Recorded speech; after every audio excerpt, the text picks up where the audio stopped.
if you want to connect a Bluetooth device to your Windows PC, here's how you can do so quick and easy.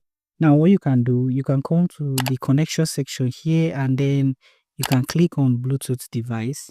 You can click on open settings here and this will take you to your Bluetooth settings. Now, if that doesn't work for you, you can also click here and you see Bluetooth. You can right click on Bluetooth and then go to settings.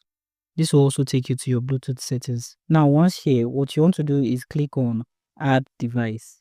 Click on this and you see the option for different devices you can connect to your Bluetooth, such as mic, keyboard, pens, audio devices, controller, and many more. You want to click on Bluetooth in this section and then make sure the device you want to connect to is turned on and searchable.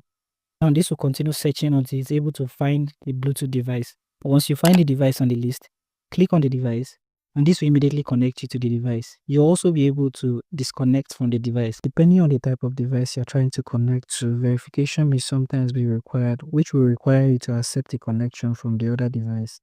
Now you can click on done in this section.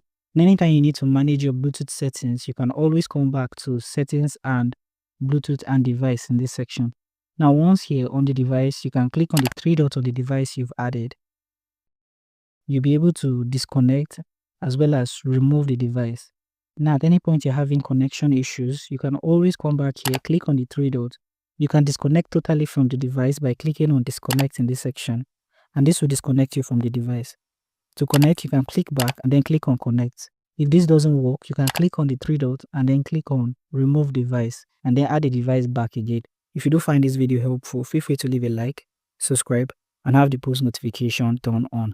Make sure to like and follow this page for more tips.